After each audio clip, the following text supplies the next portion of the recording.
welcome back to Celah Belajar. Balik lagi bareng saya Famia dan sekarang kita bahas IELTS Speaking Part 3.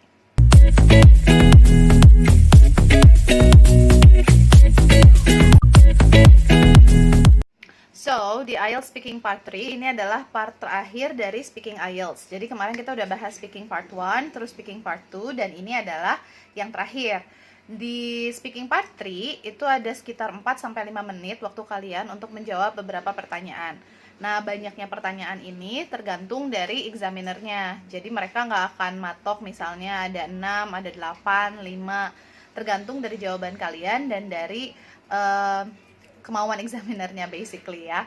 Nah, kita lihat apa aja sih yang harus kita tahu untuk Speaking Part 3 ini.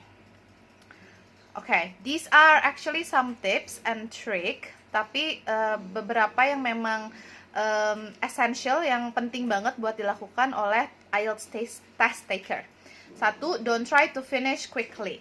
Jadi di part ketiga ini kita kan udah ngerjain part 1, terus long run yang part 2 juga. Itu kita jadi kayak udah mulai agak-agak capek gitu kan, agak-agak kayak yang aduh kapan sih ini terakhirnya, kapan berakhirnya tes ini gitu ya. Tapi walaupun kalian udah frustrated with this, udah frustasi banget sama si tes ini, jangan berusaha untuk cepet-cepet beresin tesnya. Oke, jadi tetap jawab dengan relax, dengan kecepatan yang cukup, jangan terlalu cepat, jangan terlalu lambat kayak gitu. Kedua, don't be afraid to ask questions. Nah, mungkin ada beberapa pertanyaan dari yang ditanyakan oleh examiner yang kalian belum ngerti atau yang kalian takut salah paham. Nah, jangan sampai kalian diem aja. Jadi kalau misalkan ada pertanyaan yang ini maksudnya gini bukan ya? You can actually confirm. Boleh konfirmasi ke examinersnya. Pertanyaannya kayak apa nanti saya kasih ya. Ada beberapa pertanyaan dari kita untuk examiner yang bisa kita ajukan sebenarnya. Nggak banyak test taker yang tahu, jadi mereka tuh kayak yang aku takut kalau nanya ke examiner nanti dikurangin nilainya gitu. Enggak sih, ada beberapa pertanyaan yang boleh kalian tanyakan untuk mengkonfirmasi pertanyaan. Oke, next, ketiga, think about what structure the examiner is testing. Nah, di part 3 ini kan tadi saya udah sebut ada beberapa pertanyaan. Setiap pertanyaan itu punya structure yang berbeda. Jadi ada yang memang menanyakan opini kita dan harus kita jawab dengan present simple misalnya. Ada juga pertanyaan yang harus dijawab dengan past simple, ada yang harus dijawab dengan conditional, ada macam-macam. Nanti kita lihat contoh-contohnya seperti apa. Lalu keempat, know that the examiner is trying to stretch you. Jadi di part terakhir ini, examiner itu akan bertanya sampai kita nggak bisa jawab biasanya. Maksudnya nggak bisa jawab tuh dalam artian bukan kita nggak jawab ya, karena nggak boleh kalau nggak jawab. Cuman misalnya pertama dia mulai dengan pertanyaan yang mengharuskan kita menjawab dengan present simple. Nah, habis itu kita bisa jawab, nanti dia naik tuh kesusahannya, misalnya pakai past simple. Past simple bisa naik ke present perfect, naik ke conditional, kayak gitu. Jadi tingkat kesusahannya itu terus-terusan naik. Jadi jangan harap kalian akan dengan mudah menjawab pertanyaan di part 3 ini. Bukan yang nakut-nakutin, cuman jadi ada beberapa pertanyaan yang memang oke, aku bisa. Nah, si examiner ini bakalan terus tes kita sampai limit kita, sampai kita bener-bener kayak yang udah mulai bingung, udah mulai inaccurate a bit gitu. Nah, jadi jangan takut, dan itu memang pasti akan terjadi. Jadi you have to be prepared. Itu aja sih, kita harus siap aja kalau pertanyaannya makin lama makin sulit gitu.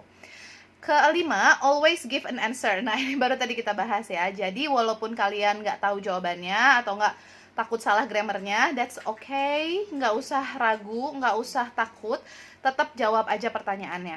Oke? Terus gimana kalau misalkan pertanyaannya kita belum pernah ngalamin? It's fine. You can say that to the examiner. Well, I never really experienced that, but if, nah kita pakai conditional tuh di situ. If I have to blah blah blah, I would blah blah blah, misalnya gitu. Jadi ada conditionalnya di situ. Kalau memang kalian belum pernah ngerasain, belum pernah ngelakuin. But then again, this is a hush-hush ya. Kalian bisa aja bohong actually. boleh bohong ngejawab pertanyaannya, tapi bohongnya harus meyakinkan. Jangan bohong terus malah jadi iya gitu deh gitu. Nah, jangan sampai kayak gitu, oke? Karena di sini yang dites itu adalah bahasa Inggris kalian, ya kan? Bukan fakta tentang kalian atau point of view kalian tentang suatu masalah.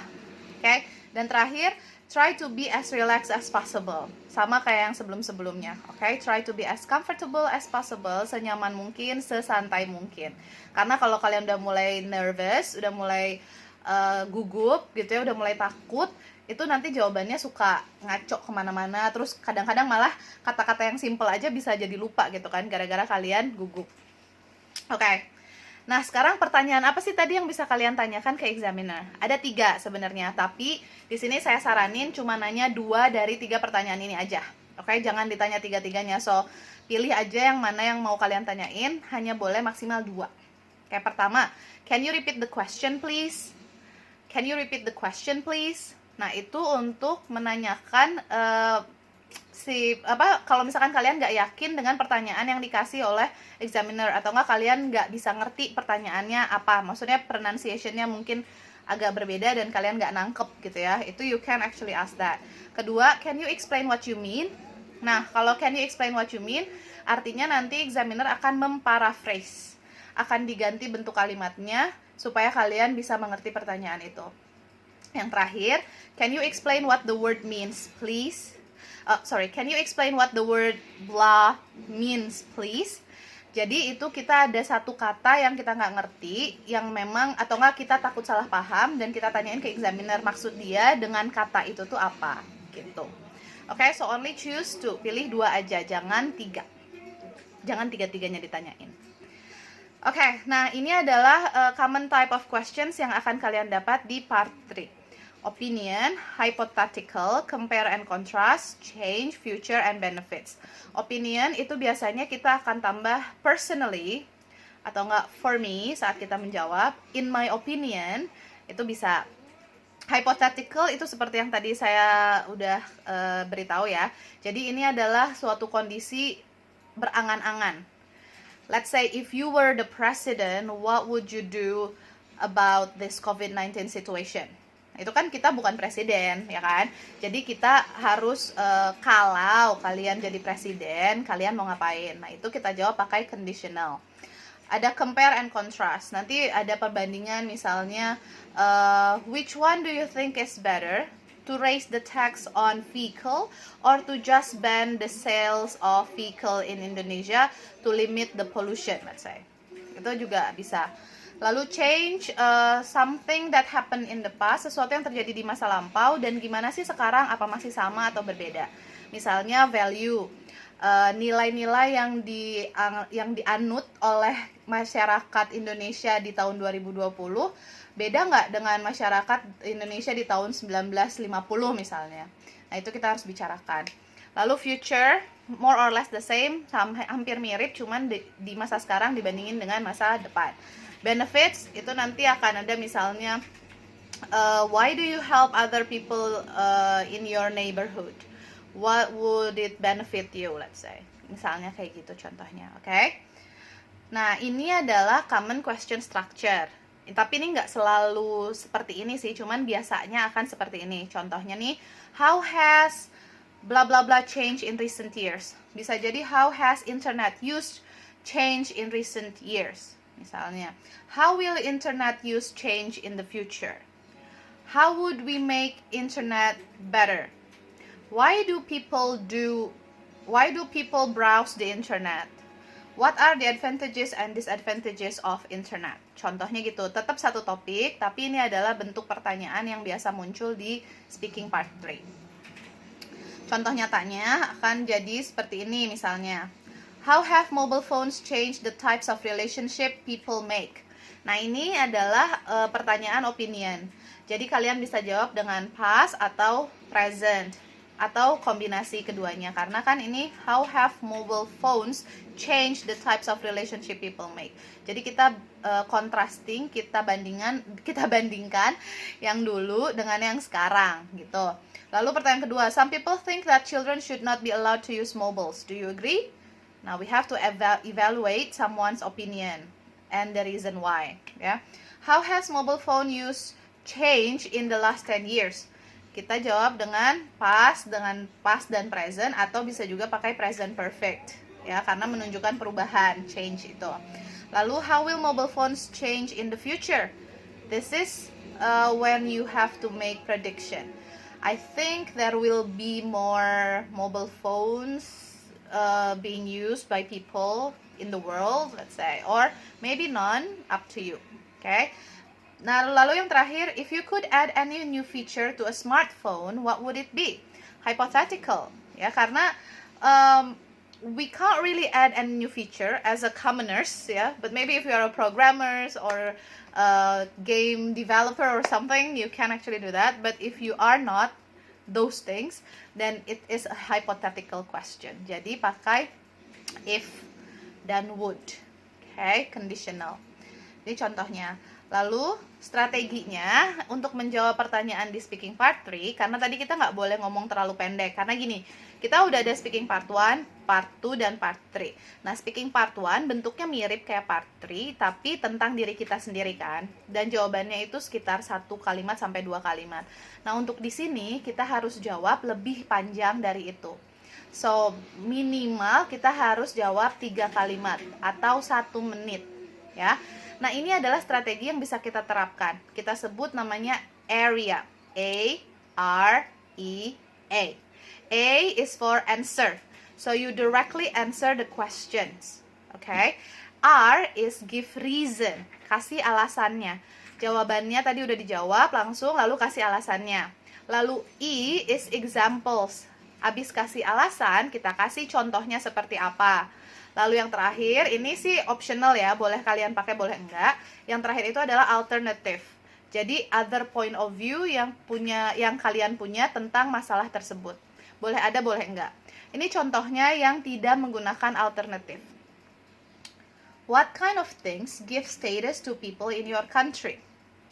Yang warna hitam atau biru navy ini adalah answer, yang merah adalah reason, dan yang hijau adalah example. Well, in the United States, one of the main status symbols is the automobile.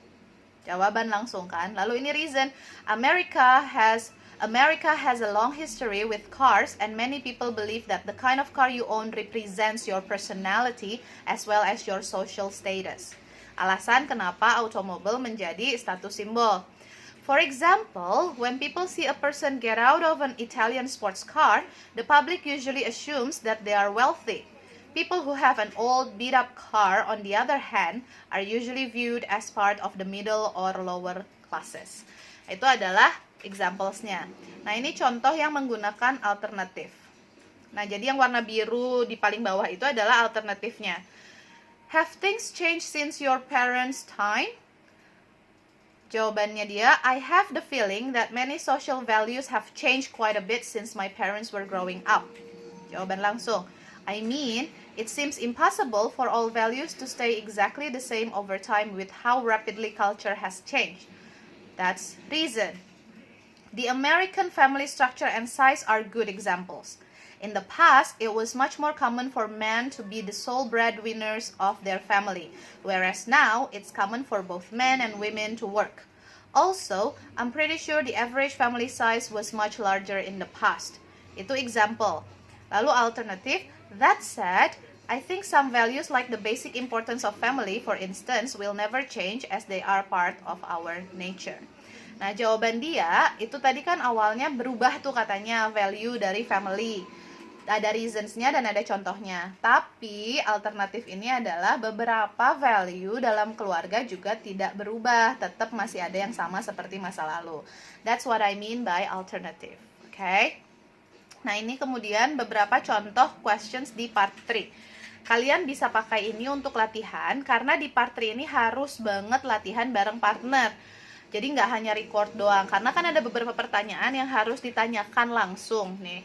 Nah, jadi kalau misalkan emang kalian ada partnernya, that will be great ya, sangat bagus, karena ada orang yang bisa menanyakan pertanyaan-pertanyaan ke kalian, dan lalu kalian bisa jawab.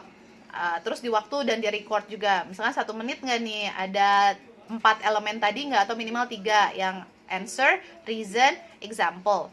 atau alternatif if you have one ya. Kalau kalian punya alternatif boleh dikasih juga.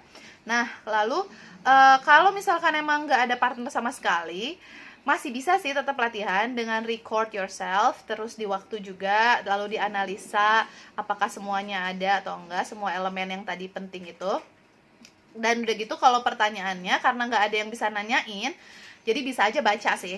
Jadi baca pura-pura ada yang nanya gitu, like apa ya, teman imaginary friend.